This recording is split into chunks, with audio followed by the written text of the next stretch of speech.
Hi, everyone. Hope you're doing well, and thank you very much for joining us today. I'm Nikhil Pillai, and I'm a PhD student at the Birmingham Centre for Railway Research and Education. I'm also the chairman of the West Midlands chapter of the YRP. So today we are delivering this event in collaboration with Women in Rail. And we have Alex Burrows, who's the managing director of the Birmingham Centre for Railway Research, who's going to talk to us about innovation in the rail industry. So I'm quickly talk a bit about the YRP because some of you are from Women in Rail, and then I'll hand over to Shona, who's from Women in Rail, to talk a bit about Women in Rail so that YRP attendees can get to know a bit more about Women in Rail as an organization. And then I'll hand over to Alex to continue with the talk. Regarding the organization of this talk, as you guys already know that it's just going to be me and Alex who are going to share the video. You're all going to be muted, but you have the opportunity to interact by using the question box that you can see on your screen. So if you have any questions, please type them in the question box.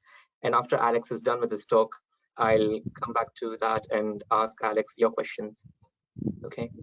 So with regard to the YRP, we are an organization that aim to promote, inspire, and develop the next generation of railway professionals.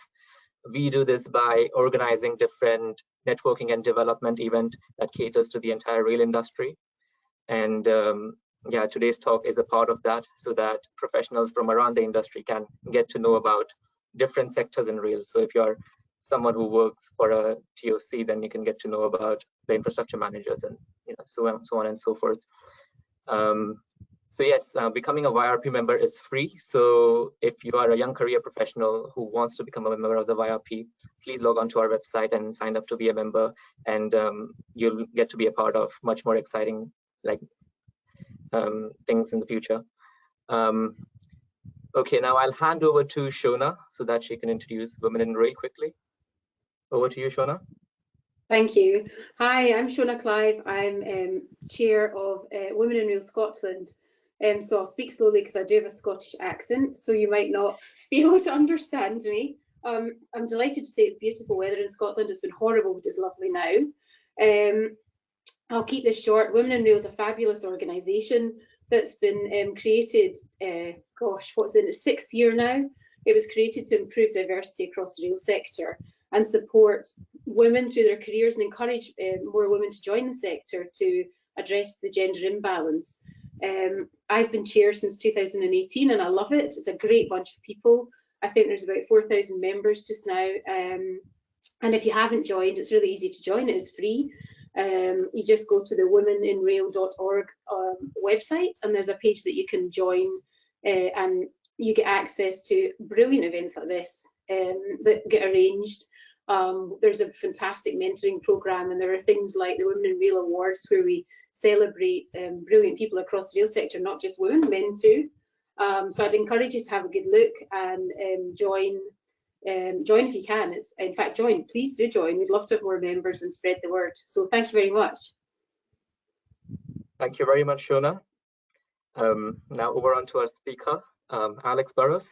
So Alex is the managing director of BCRRE, and he's held various leadership positions in the railway industry, including companies like Alstom. So I'll hand over now to Alex so that he can start his talk on innovation in the rail industry. Thanks, Alex. Thank you, Nikhil, and thank you, Shona. And yes, so welcome everyone. My name's Alex. Thank you for the introduction. And I had my birthday yesterday, actually, Nikhil. So I'm 1 year even further away from being able to be a member of Young Rail Professionals, or be a young member of Young Rail Professionals, perhaps. Anyway, thank you very much for inviting me to speak today. I'm really grateful for that, and I'm particularly pleased to be able to support young rail professionals and women in rail. And I might come on to that subject towards the end of my talk, actually, why I'm particularly pleased It's a good reason, honestly. So I've got a lot to get through, so I won't babble on. I'll get straight down to this. So Birmingham Centre for Rail Research Education, hopefully a number of you are aware of us. We're the largest specialist railway research education and innovation centre in Europe, with over 170 researchers and staff, with a number of very good PhD students. Nikhil is one of them, of course, and it's great to see Nikhil and many of our students out in the rail industry already playing a role, playing a part, and having impact, which is fantastic. So this is my agenda. This is what I want to get through today. It was great to have a nice broad topic to enable me to go on for hours on end potentially. So please do rein me in if I go on too long. So I'll start off with some context. We want to talk around innovation more broadly, and then innovation in the railway in particular. And then we have the three topics: decarbonisation, digitalisation, and coronavirus, COVID-19. So that's an awful lot to talk about, Nikhil. So I will try and keep this brief, so there's time for questions at the end.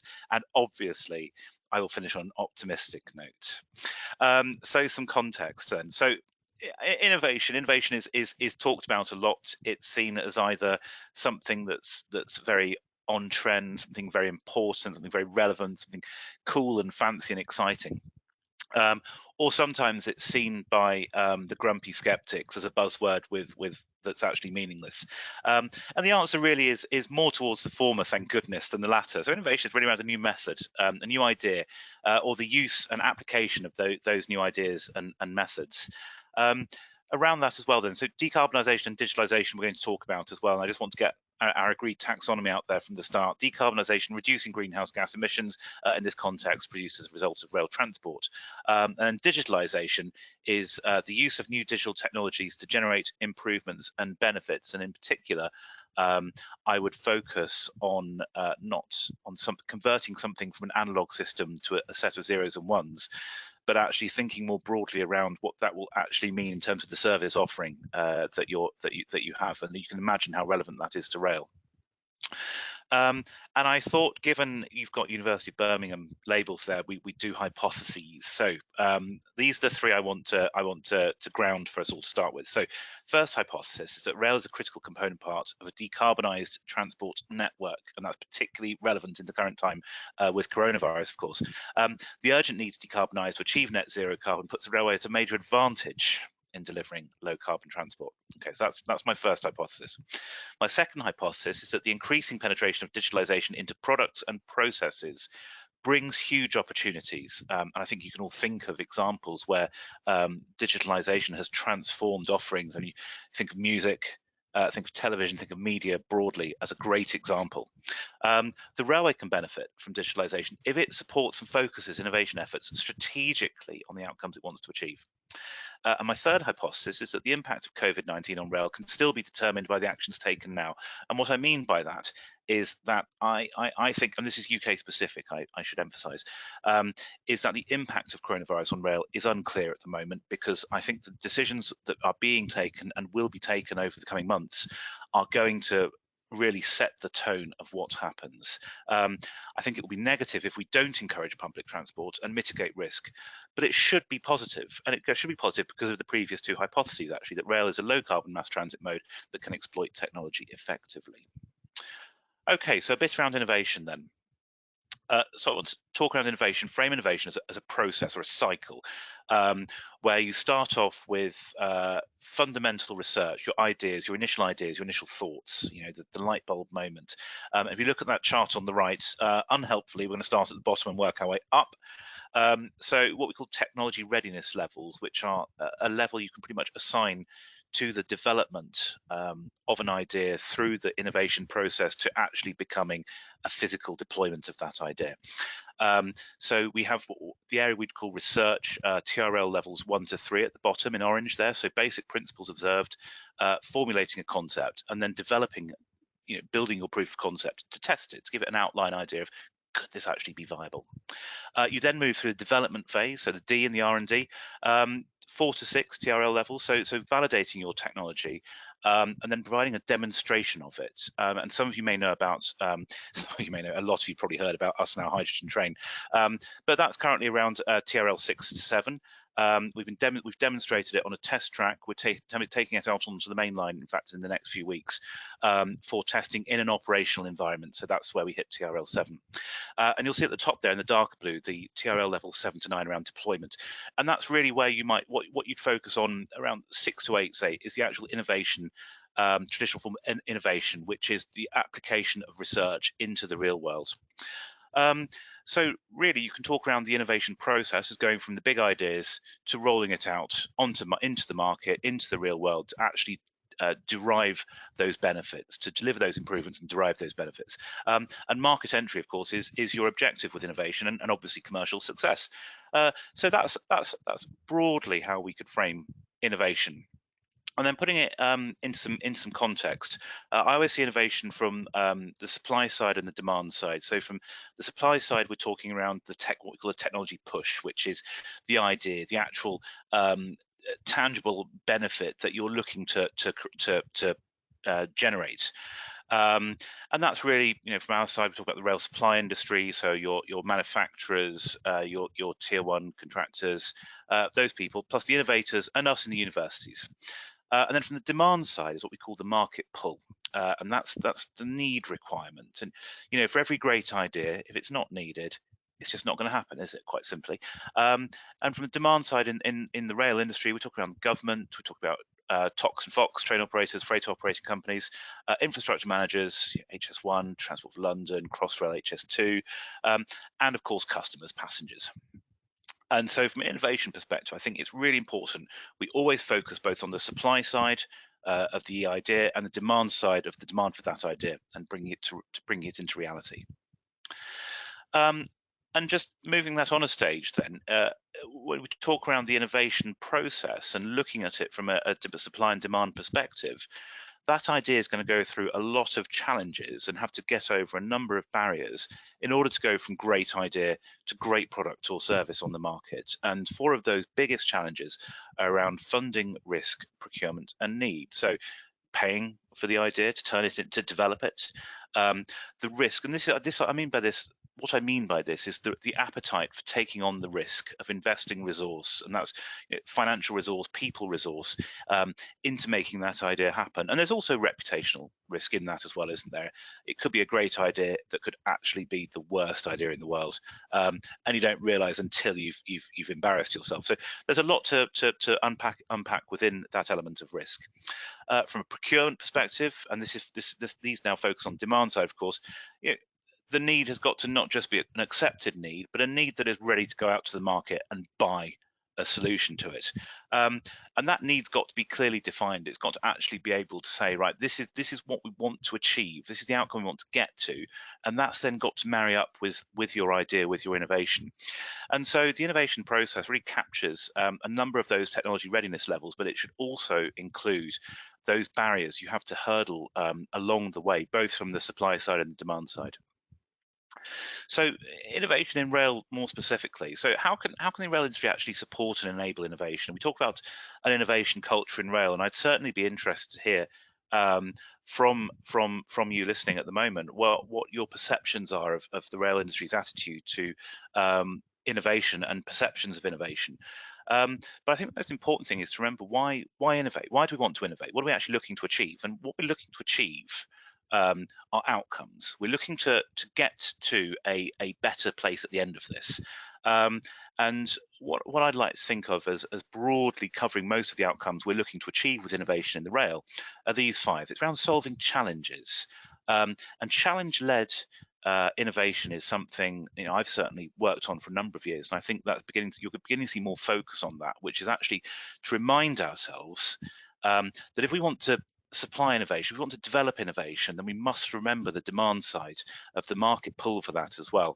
And we have a number of very clear challenges in the industry, and I think actually decarbonisation, digitalisation, and coronavirus are 3 very good challenges we're looking to solve actually when it comes to innovating with a purpose. Effectively using state-of-the-art technologies is my second area, and some of the grumpy old skeptics might think, well, why? What does that actually mean? And this is actually a very important part around innovation as well. on one hand, it's around getting improved performance, around reducing costs. It's actually optimizing what you do by being open to the adoption and testing and developing of new technologies. But on the other hand, there's something even more fundamental than that. On the macro level, rail is very good at being that grumpy one and saying, why do we need to use state-of-the-art technologies? What's the point? But automotive's doing it, aerospace is doing it, defence is doing it, lots of people are doing it and are using state-of-the-art technologies, and they're investing in developing those state-of-the-art technologies and deploying them into their systems, into their products and offerings. And this is very important. It's not just important for customers who want to know that they are getting the best service. It's very important if we want the next generations coming through to be attracted to working in our industry, because of course if people are going to think, well, actually I can do a more interesting job exploring and developing new technologies in automotive, I'll go and work in automotive. Not really ideal for the longevity of the rail industry, and having all the great people that we have wanting to stay with us rather than going and testing their ideas and their talents elsewhere. The other three are perhaps more prosaic, but fundamentally important, of course, to rail and why we want to innovate. We want to meet evolving customer needs and expectations. Okay, customers, for example, want one app, not 1,000 apps on their mobile phone. Customers also expect decent, up-to-date, reliable, relevant information that's actually going to help them get from A to B, which, let's remember, is why we travel.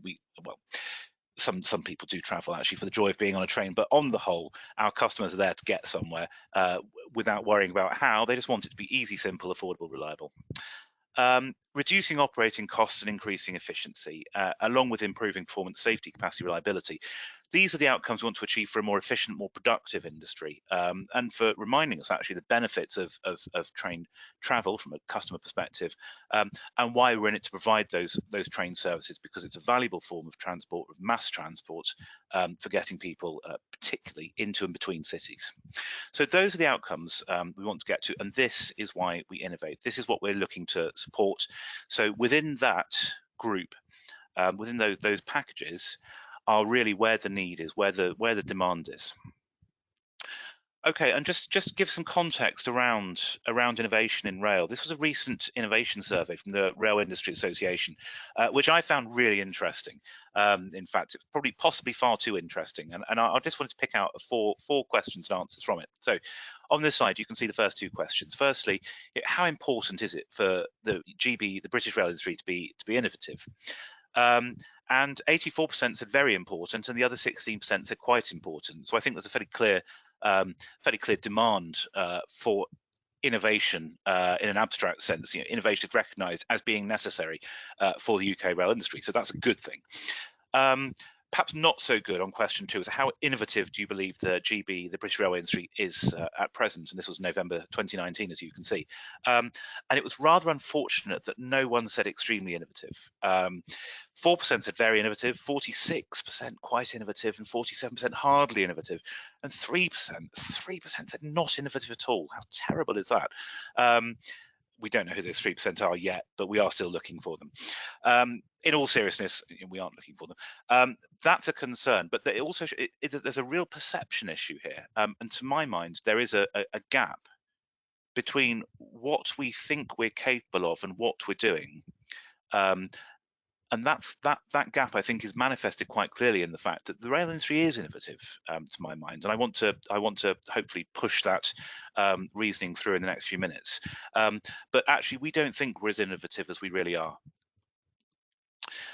And actually, part of the reason might come down to these two questions as well. And these were the policies and process that have the greatest impact on innovation. And you can see procurement stands out there clearly, along with product approval. So what you might call it's demand side issues from procurement, but also supply side around actually the difficulty, the complexity of innovating, of being able to get your new product, your big idea through the complexity into market. And on that second one, question 8 there, you can see availability of innovation funding has a major impact on the facilities and resources that are available to support innovation. I don't know what that 19% was for other, by the way. Apologies for that, which is a pain. But also 22% around testing and trialing facilities. And again, you've got this supply side focus on there are there are issues, there are real barriers in the innovation process from a supply side perspective in particular.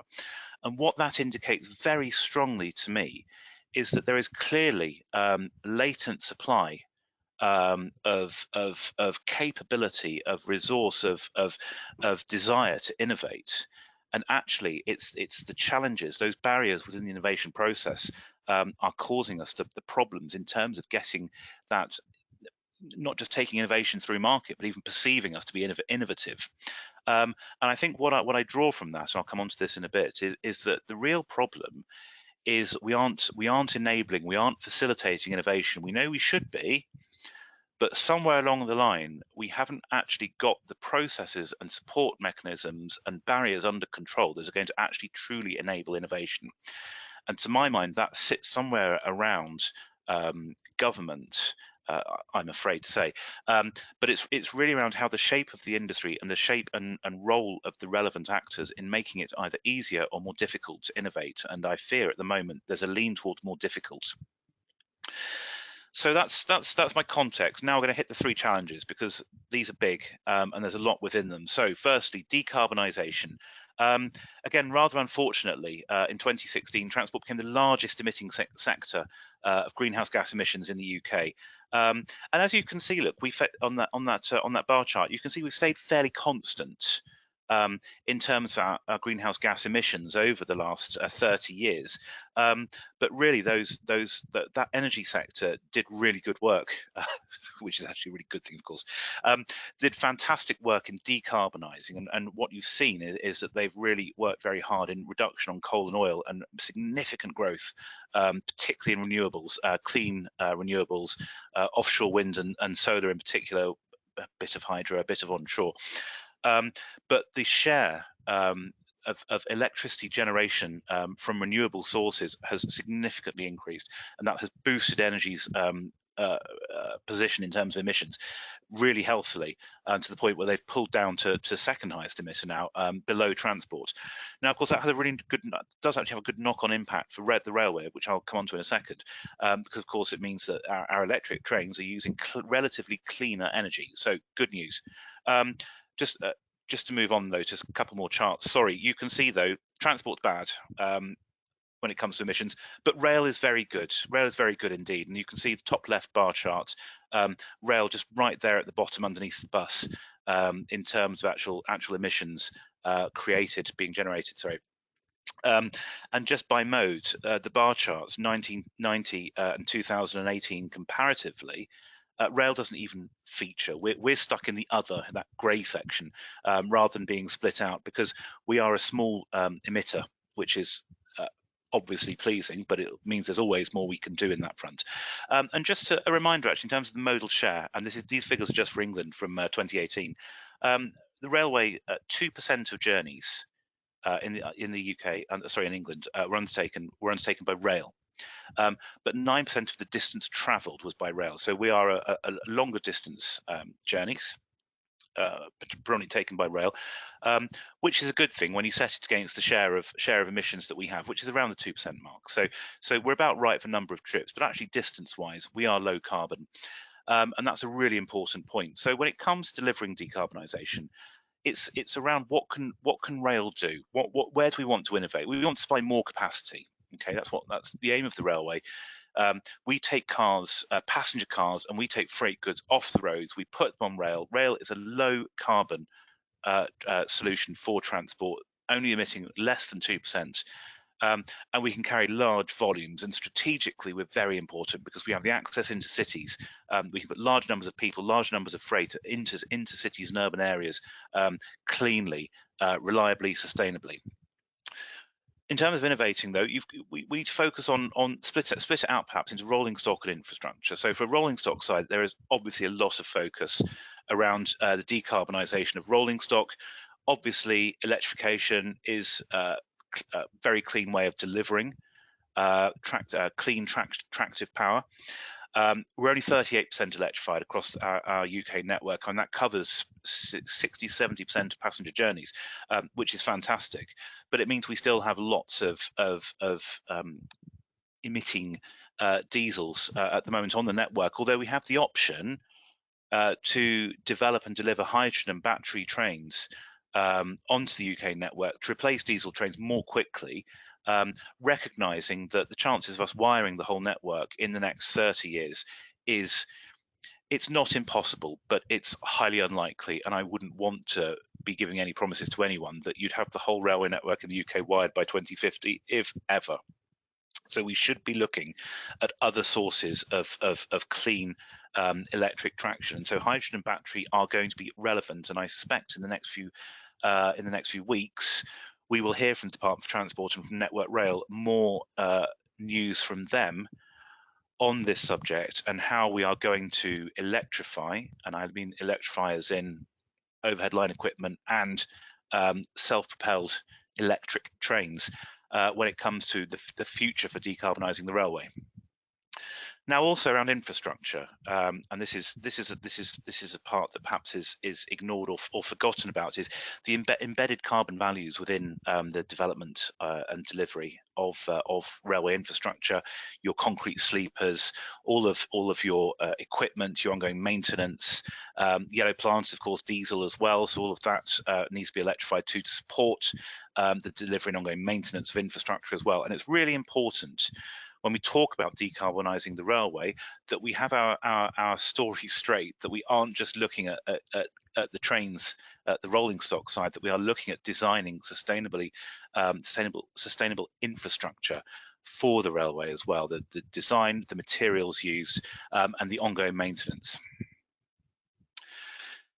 Just quickly touch next on digitalisation. So digital systems broadly, I think we all know, and actually I put the example here around what is digital and digitalisation. So digitisation is, for example, how when music went from analog recordings, tape, cassette, the cassettes, records, LPs, vinyl, that stuff, and moved across to CD. So turning it from an analog recording to a digital recording, lots of ones and zeros that are used to transmit the information to produce the audible sound.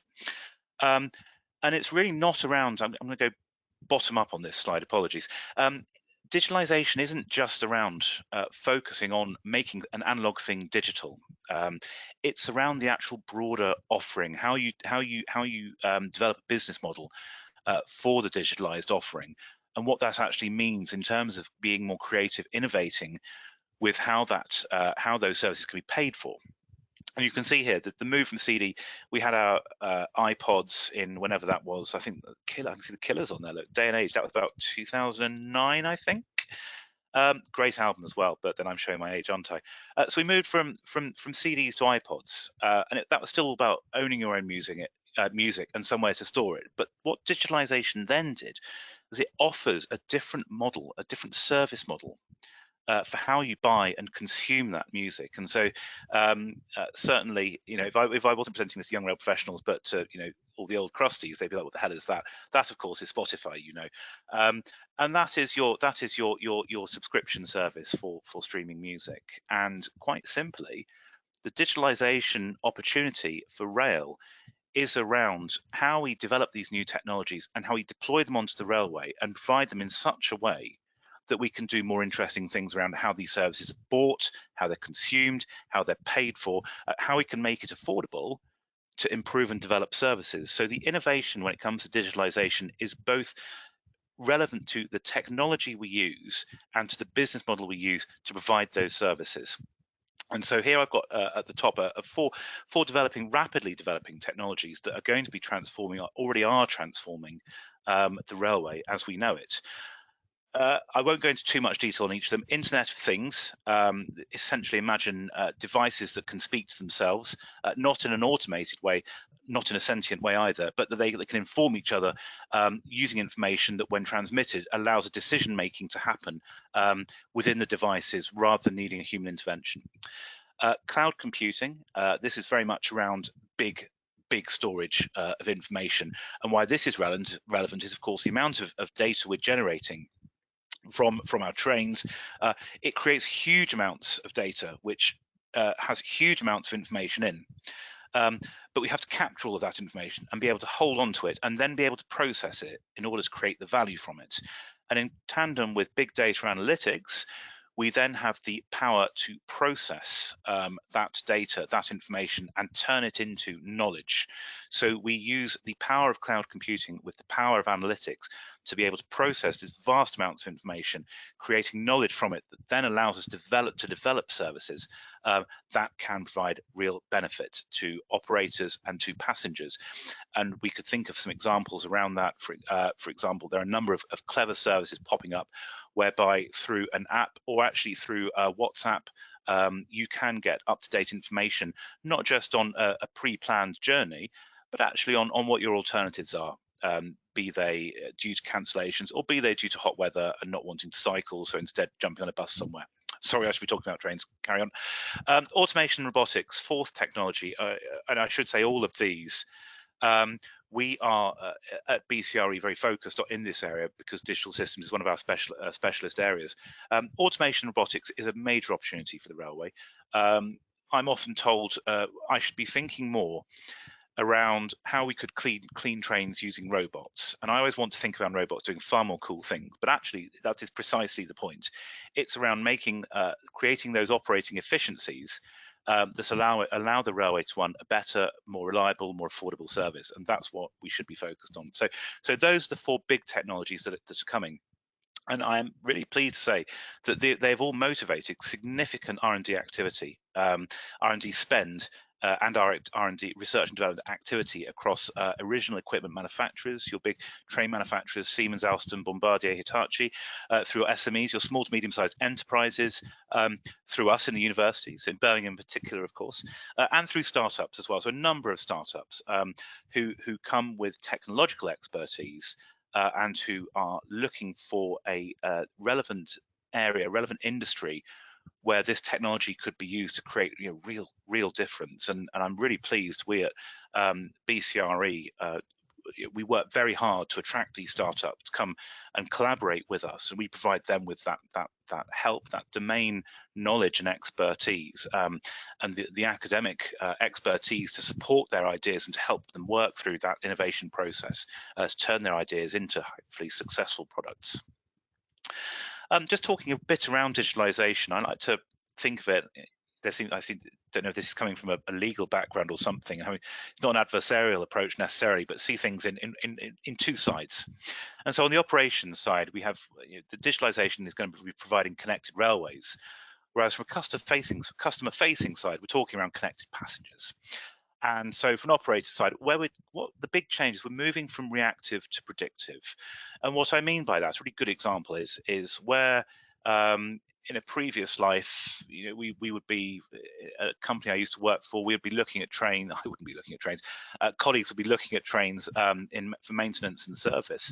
And you're really looking for a problem. You've had a report of maybe some squeal or some bearings or something. There's a problem in there, and it's coming. We better try to see if we can fix it.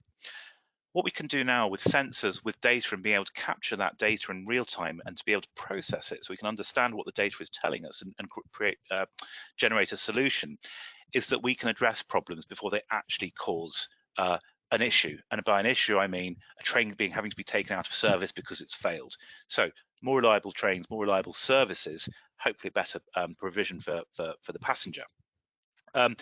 We also can use new techniques, new data-driven techniques like traffic management to have a systems view of how train services are working. And that is so important, not just in terms of managing the day-to-day network and the services that are being provided in real time, but we can actually use artificial intelligence to understand how a network is operating, and we can optimize that network. And we can not just optimize it against the current state of play, but we can also understand what factors are going to be driving demand at certain times in certain places, or are going to create an impact, so a variable like the weather, in order to then mitigate that before it actually happens and creates a problem. Then from a customer facing perspective around customer connected passengers, and I think I'd be preaching to the converted to say the importance of dynamic information, of not just relying on a paper timetable and then turning up at a platform and hoping a train turns up, but actually the whole again, it's that systems view. But what we might focus on, the door-to-door journey, the whole point of actually why we travel is to go from where we are to where we want to be, right? So my objective is to get there, not to faff around with the journey. And that's where this type of technology can make a real difference in terms of planning and undertaking the journey and getting there in the best possible state, in order to then say, sit down and provide a really great webinar for people. Just an example. But we can also be more accurate around the information, and we can provide relevant information. So instead of that just one block of mass of printed information, we can personalize it. And that's a big trend, isn't it, from a passenger perspective, is around having that personalized information, so you don't have to wade through vast quantities of uselessness to get to the nugget of information you're actually looking for. And we can provide better, broader solutions as well, so relevant ticket, relevant catering opportunities, comfort level that you're looking for. This can all be done, and this is the opportunities we have, and the opportunities to innovate. And this, I would say, it's a pretty blank canvas when it comes to how you can turn these ideas into reality, and what the market's actually looking like. So we know in any kind of market saturation from exploiting this technology whatsoever. So it's a great space to innovate in. My final point there for the customer is actually one of my call to arms is around integrating rail with the wider transport network. And I have already said this several times, but just to re-emphasize, rail is one hopefully major part of virtually every journey, certainly every long distance journey. But if rail isn't integrated with the before and after parts, then we are missing a massive trick in terms of the customer, the passenger experience. And with that's something digitalisation can definitely do from a connected passenger perspective, which is to really plug rail into the as the backbone of the whole journey. And it's a great opportunity to do so. And I guess I would certainly hope to be seeing a lot more effort in plugging rail in with the wider transport network. So around delivering digitalisation, this is my view around the outcomes we're looking to achieve with innovation and digitalisation. And it's around transporting people and goods safely and securely. It's around that passenger experience. It's around operating efficiency. It's about optimising costs and also the infrastructure you're using. So the sweet spot in terms of the number of trains you're actually running to manage your costs effectively. And it's around increasing capacity ideally without having to build new infrastructure where possible to make it affordable, but using it to its best ability. Right, third one, impact of COVID. So first of all, obviously, none of us know anything really in this regard. There's an awful lot happening and it's live. From a strategic perspective, I think my big issue is around bringing back that demand for rail. Obviously, it's disappointing here in the UK that the government's talking around public transport, low down the list. There is a balance, isn't there, between the need for social distancing, but also respecting public and personal health, but with recognising we've still got climate change existing, and we can't just tell everyone to get in their cars because, one, it will be very polluting, obviously, and two, everyone does not have a car, quite simply, and that's a very simple point to be made for public transport, particularly here in a city like Birmingham. And what I really want to emphasise is the need to ensure there's no conflict between the need for an economic stimulus to bring back the recovery, while the fact we are enjoying, I look out my window right now, see people cycling and walking past on a residential street in North Birmingham.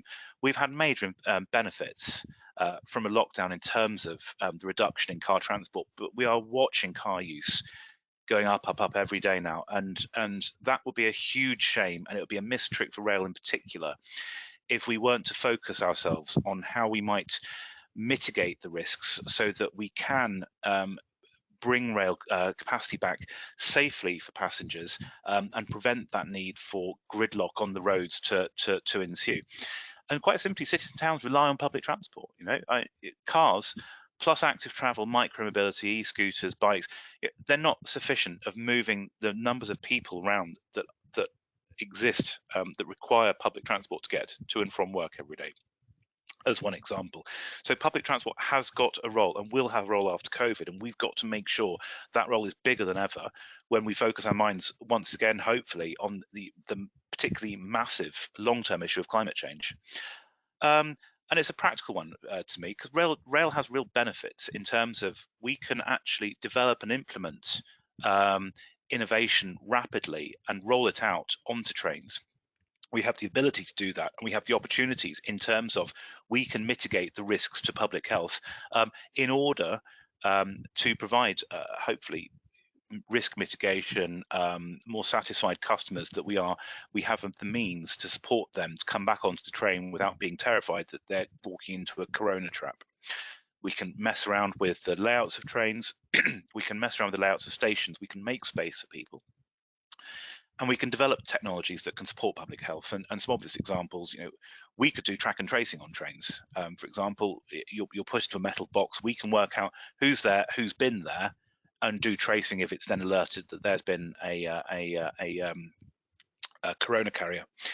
We can put in thermal cameras, we can improve air circulation and ventilation, we can mitigate risk effectively and rapidly, and we should be working on the how to do so and why the government should be enabling us to do so in order to unlock train capacity again, rather than telling people they should be relying on their cars. And what we could also be doing, going back to the bigger picture, public health picture, is really integrating rail with walking and cycling in particular. Of course, active travel not just avoids people needing to use cars and gives them personal space, but it also has the public health benefits of reducing obesity, increasing exercise, and therefore is a benefit to the public purse and the NHS. We can also implement contactless, and we really should have implemented contactless services a long time ago, but we still could do it very quickly, again, with the incentive and support from all the players. I mean, ticketing and travel information are the obvious ones, but any kind of purchase could be done contactless. And rolling out those digital services would provide an improved passenger experience. And so to finish with a bright future, and I did say I would be an optimist, clean, lean, healthy machines, that's my catchphrase for trains. Can we deliver, that's my challenge, can we deliver decarbonisation? Can we adopt digital technologies? And can we come back strong after COVID? And with our clean, lean, healthy machines, I think the answer is yes. Yes, I do think we can.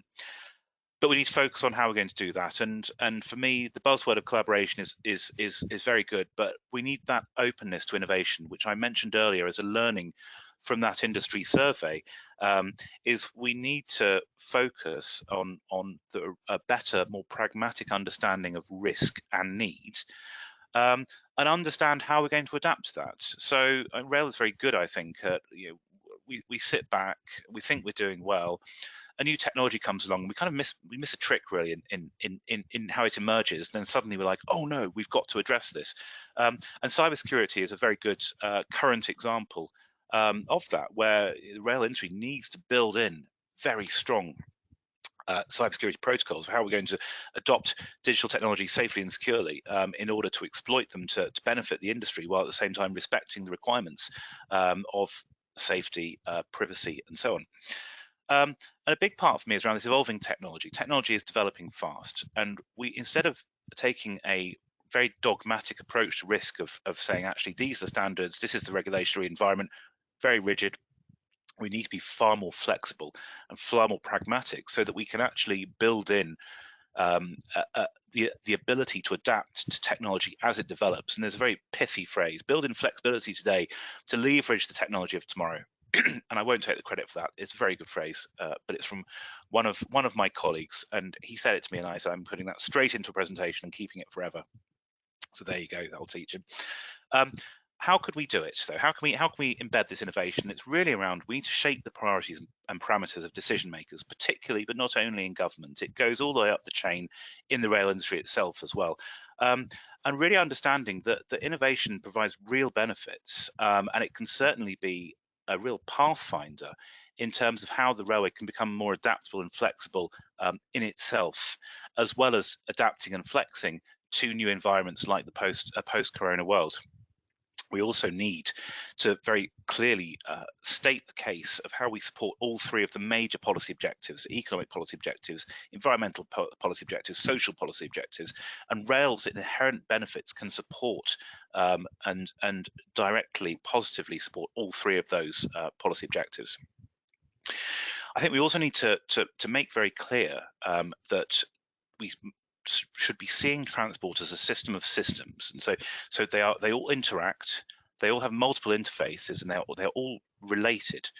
ultimately in the sense of going back to this whole, we travel from A to B, we do it through a number of individual choices and based on a number of different variables at different times, different places, different contexts.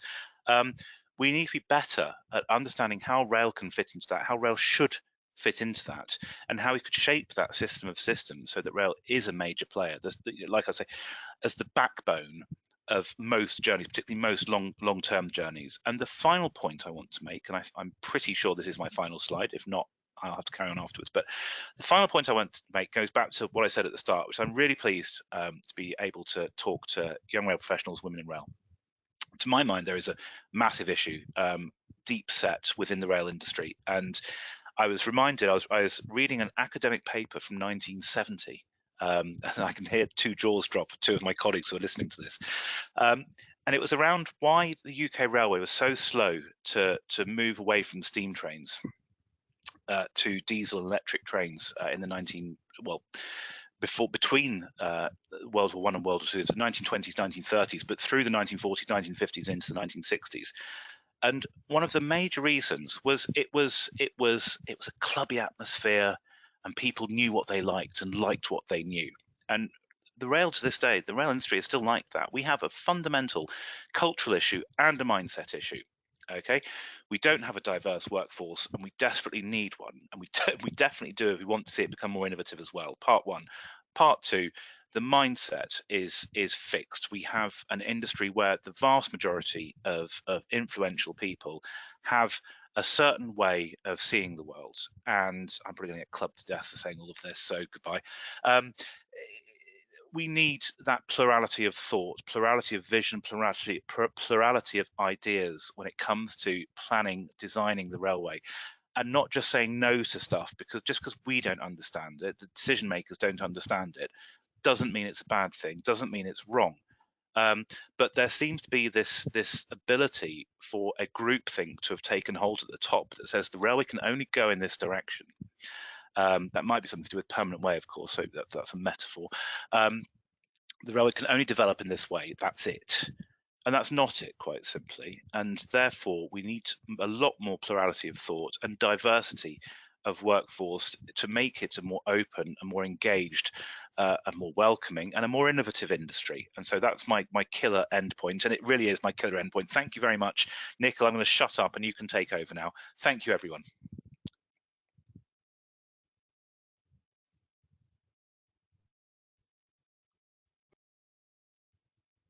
Thank you very much, Alex. It was a very interesting talk, and you know, all the topics were covered brilliantly. It was very informative, and I'm pretty sure that we all got to learn a lot from it.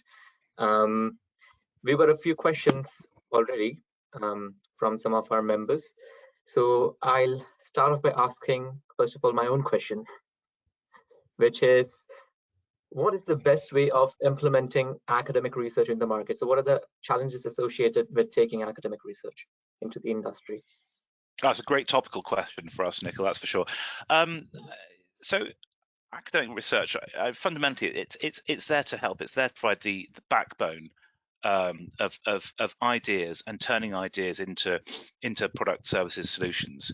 And obviously, we've got the UK Rail Research Innovation Network, which is a great example of a partnership between a number. I think we've got 15 universities now, 15 rail faculties at UK universities, and around 30 odd industry actors and client bodies. And it's around building a much greater sense of beneficial partnership between both sides, with an understanding that we each have something to offer. So at universities, we've got the ideas, we've got the research capability that can support and fast track, and that's the really important part, it can fast track and de-risk big ideas. And we can say not just help get that idea to market, but we can actually also say that idea it's just not going to fly, quite simply. So kill it, look for something else. And I think it's the de-risking of ideas so that you'll actually try stuff, and by working with the university you've got a better chance of splitting out the wheat from the chaff, of finding your winners and running with them and bringing them to market successfully. Thank you. The next question is from Rachel, and she asks, what are the biggest challenges to realizing the opportunities afforded by the 4 technology areas you've outlined? and how can we overcome them? Crikey, there's a. I think actually my instinct is to go with my last point again, which is we see a lot of enthusiasm in terms of the initial words of, oh, this sounds very interesting, we should do something about this.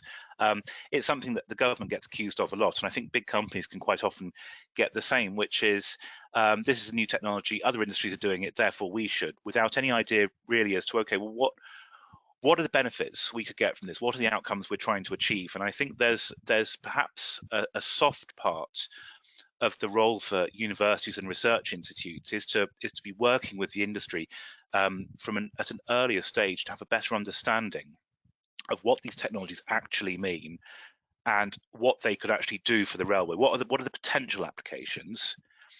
And then if companies are interested, of then working in partnerships, finding those partners, not just universities, but also your startups, your innovators, your small companies who can be agile and flexible in playing with these technologies to try and find the relevant use case for them.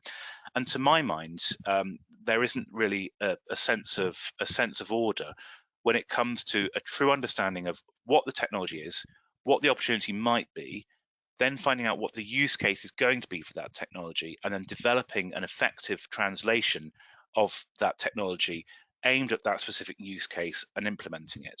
So I think it's having a clear strategy from the outset of what the technology is and how you're going to how you're going to bring it to market and why. Thank you. The next question is from Heather Steele from BCRRE. Yes. The question is, with regard to digitalization, how can rail use digital solutions to address issues of connected and sustainable supply chains beyond delivering services to customers?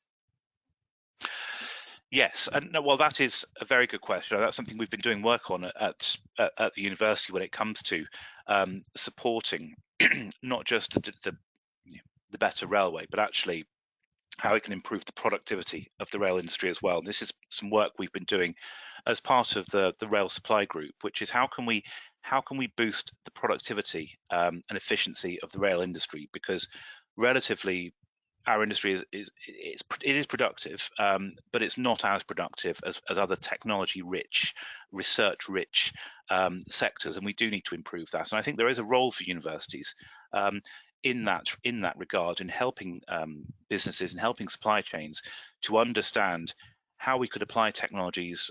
Robotics springs to mind as one, but cloud processing, data analytics also. How can we use these technologies to create a better operating model for your business? How can you use them to provide better support for the companies that you supply? And this is a two-way street. And I think when it comes to strengthening supply chains and the role of digital technologies in that, there's a lot that can be learned from on both sides of the coin. I think big companies can learn from the agility and flexibility and open approach of small companies who will supply them. But likewise, small companies can learn from the big companies when it comes to the rigor and the process approach to using technology in tandem with good management, good project management, good resource management, in order to provide improved services.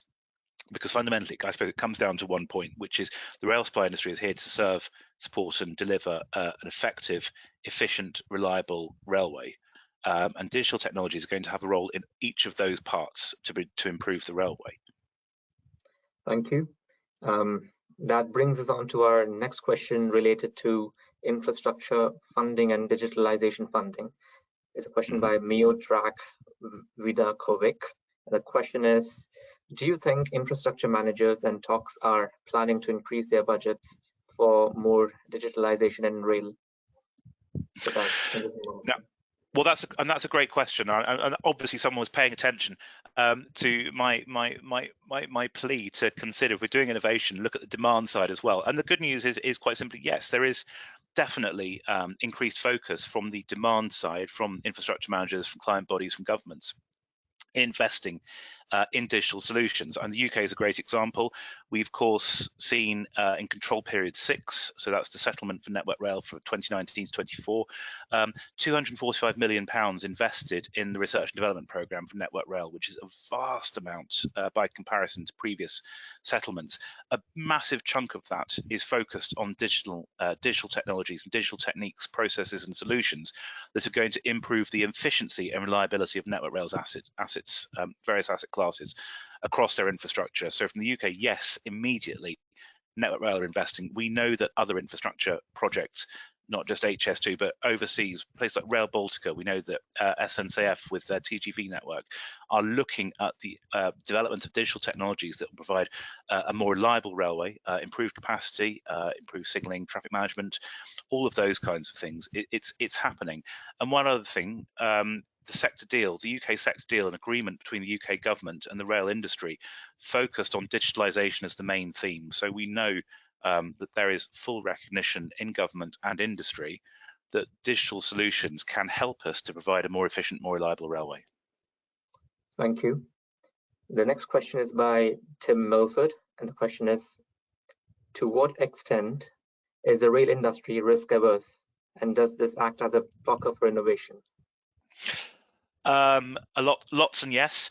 The rail is risk averse. I suppose I should be fair, actually. We have a more dogmatic approach to risk than I think we should have. And that's come from the best of intentions. That's come from us having to address major issues with safety over the last 20 and a bit years. We had a number of bad train accidents, the late 1990s, early 2000s. They had to be addressed in order to maintain and rebuild public confidence in the railway, and therefore we had to have a complete no-nonsense approach to risk for health and safety purposes. And it did the job, and it made our railway the safest in Europe, if not the world, which has been a fantastic turnaround. But what it's then done has embedded a culture where you do not take risks, because we are a safety critical industry and we are here to protect lives. And my message is not, right, we've got to go back to the old ways. That's not the case at all. We have to change our perception of risk. So it's absolutely critical that we maintain full confidence in the safety of the railway. And we can do that. And we can do that while taking a more pragmatic approach to what appropriate levels of risk are. So I'm not saying stop the dogmatic approach. Let's take a bit of risk. Oh, it may affect, we may cause an accident. I'm not saying that it's risk that causes accidents. It's risk in terms of trialing new technologies, trialing investment, accepting that there is risk with innovation, but the rewards are great, and taking a much more pragmatic approach to balancing the potential rewards against potential risks of losing some money to go through a development process. Thank you very much. The next question is by Hannah, and the question is, how do we combat the need for rail transport against the existing rail network capacity issues? Well, obviously, I fully support building railways everywhere and converting roads to railways. But we have a huge opportunity with digital technology to at least not just, I think a lot of stock has been placed on, for example, systems like ETCS, digital signalling systems, providing huge amounts of capacity. I think what they really do is provide the reliability and certainty first and foremost. And there will be capacity benefits for sure, but they aren't going to be doubling capacity. But we can certainly optimize our network to provide more capacity. I think that's an absolute given. I think once we have reliability, we will increase further demand for rail transport, because the most important thing for people isn't how quickly they get there, it's getting somewhere when they know when they're expecting to get there, so they can plan their lives according to our timetable, which would be a good thing. When that happens and demand does increase, then yes, we are going to have to build out of this. It's not going to be longer trains, it's going to be more capacity, and that means more railway lines, which is a good thing, let's face it. But what we can also do is actually integrate our planning of railways with broader transport planning, with our spatial planning systems, with our economic planning, so that we're actually designing transport to fit with the real broader systems need of how people work and live. So here in Birmingham, it would be around identifying not just where you need new railway lines, but where you might perhaps augment rail capacity with, say, improved parking at a nearby railway station to encourage people to use other alternatives to try and spread the load more evenly across the network. And I think the most effective way we can improve and optimize train capacity is to have that better systems level integration across the wider network and work more closely with cycling, with buses, with lots more trams and light rail as well, to make best use of the network as appropriate. Thank you. There's another question which is on a similar topic. The question is by Daniel, and the question is, you mentioned that attitudes need to change both within the industry and outside of it. Do you have any thoughts on how to change the transport users' mindset away from personal mobility to rail and the wider public transport solution, bearing in mind that many people prefer the autonomy of personal transport? Changing customer habits is really at the core of the transport solution, isn't it? And it's a absolutely fair point, and I suppose I should confess that while obviously I think we'd all like to say it's all about carrots rather than sticks, I'd be fairly relaxed about using big sticks, and I suppose maybe I've become a not a convert, but certainly I am very conscious that we need to be pushing more around the impact of climate change, and we need to perhaps be a bit more controversial in order to make people understand that we do have to make these changes. We can't just be nice, and we can't just rely on nudge theory and being helpful. We do need to act more with bigger sticks, quite simply. So we need congestion charging, we need much more effective road pricing. We need to price people out of cars, quite simply. We can scare them. We can take the cigarettes approach, you know, with diseased lungs and things on cigarette packets, and tax and extra tax on top for good measure. And perhaps maybe it's time we did that. Perhaps maybe we need to start banning cars from more streets, from making it more difficult to be a driver. And I think, you know, walking and cycling around North Birmingham, where I live, and cars are coming back with a vengeance. They're going faster than ever. It's dangerous and it's frightening, and the fumes are back as well. And quite simply, it's a case of the cars get to drive fast, they get to use up lots of road capacity, and they get to emit, and there doesn't seem to be an equitable balance in terms of the use of precious road space in cities, and the use of the air that's around us and supplies our lungs, and it doesn't seem particularly equitable. So actually, yes, I think it's big stick time, and I think we need active measures from government to change people, not just change people's minds, but price them out of cars, I'm afraid. Sorry. Thank you. I think we've gone over time a little bit. Are you happy to take a couple of more questions? I can take a couple more if you're happy, Nikhil. I'm in the mood now. Okay, thanks. Cool. Okay, the next question is from Zoe, and the question is, as a relatively new person coming into the rail sector, I totally agree with the mindset and diversity. How do you think we can overcome a mindset change to those that are just stuck in their ways? Excellent. So this got through. Good. Well, firstly, it's great to hear about people entering the railway industry. That's always a pleasing thing, and it is a fantastic industry. It's hugely rewarding. Lots of opportunities for travel, for learning, making friends, having great knowledge, great experiences, and you can earn a good wage too. So it is a superb industry, and it would be even better if it was even more welcoming and open, and it would thrive more with a more diverse population in it. So how do we do that? Well, I think it needs an activist approach from the top.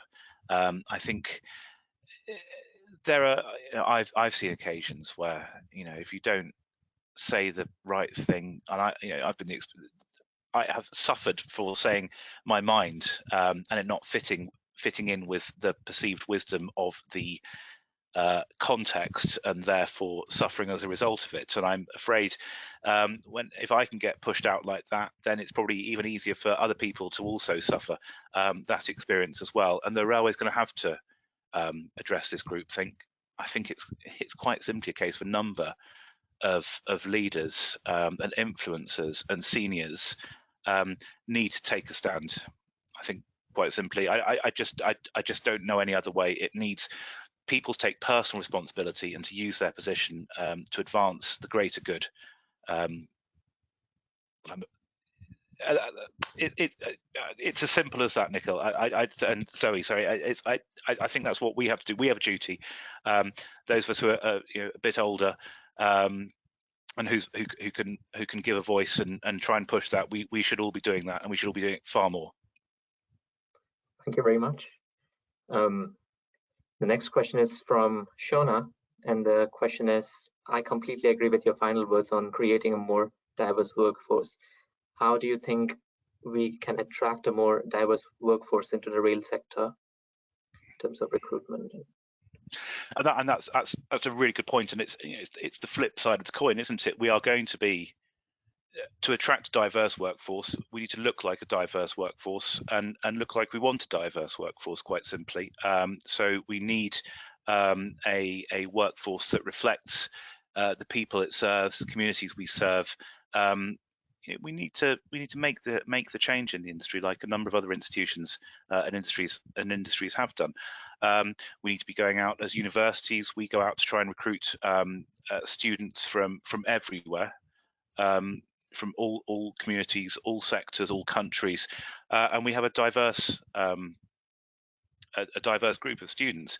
But that doesn't translate into the UK rail industry like it does into a number of other industries, other rail industries around the world in quite the same way. And I don't know exactly why, but I do feel that if the industry looked more diverse, it would become a self-perpetuating experience, and we would see a truly diverse workforce, and then hopefully it will allow innovation especially to flourish, and then we can have more big ideas and make them the reality.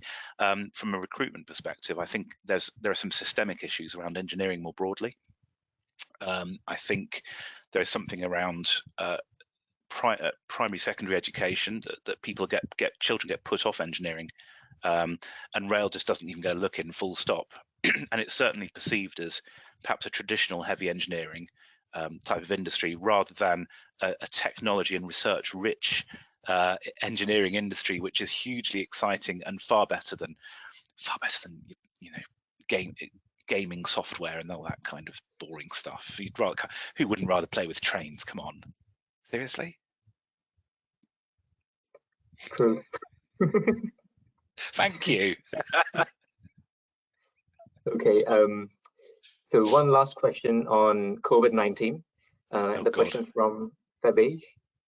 The question is, is there collaboration between countries to improve rail services during COVID-19?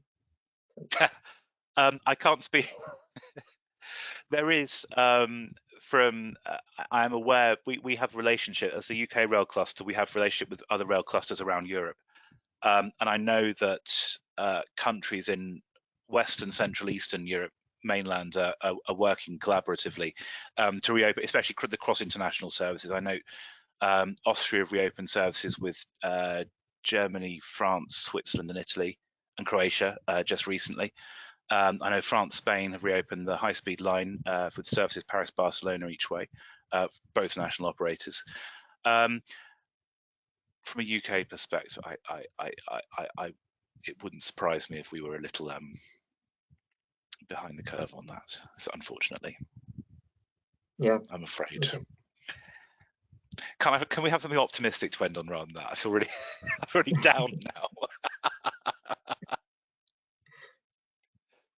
Right. Okay. I guess I'll ask the final one in that case. An optimistic question. So my question is related to digital twins and virtual replicas of our railway services. So what are we doing in that regard, and how are we going to proceed in the future and enable them to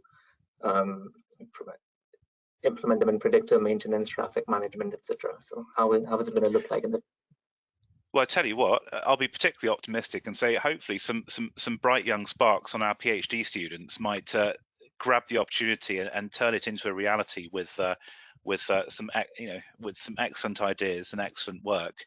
And they'll be at the forefront of converting that technology. And in all seriousness, well, no, that was serious. In addition to that, I would say it's a great example of one of a huge number of technological developments that can really change the face of how we plan and deliver an effective operating railway. You're well aware of some of the digital twin work, but you're certainly aware of the research that's going on at our university. I think what's particularly exciting is that a number of companies have picked up on the value of that research and have understood the potential use cases for it. And I suppose what my final point will be is, and that really emphasises the need for the stronger links between us as a university and the rail supply industry, and them seeing the value of what we're doing, the research we're doing, and the opportunities it opens for them. You know, we don't do this for fun. We do this research with the aim of it creating a real world impact 5, 10, 20 years down the line. And this research around digital twins for the railway will lead to a fundamental reshaping of how you design timetables, how you design all your impacts on a railway, and how you can filter those out so that you can significantly reduce the numbers of risk involved in implementing a timetable, rescheduling, rediagramming train paths at short notice, all that kind of stuff. The use cases are clear, the technology is developing fast, and hopefully the transformation when it comes in will be significant and show the true value of it. Thank you very much. Thank you, Alex. I guess that's all the questions that were asked.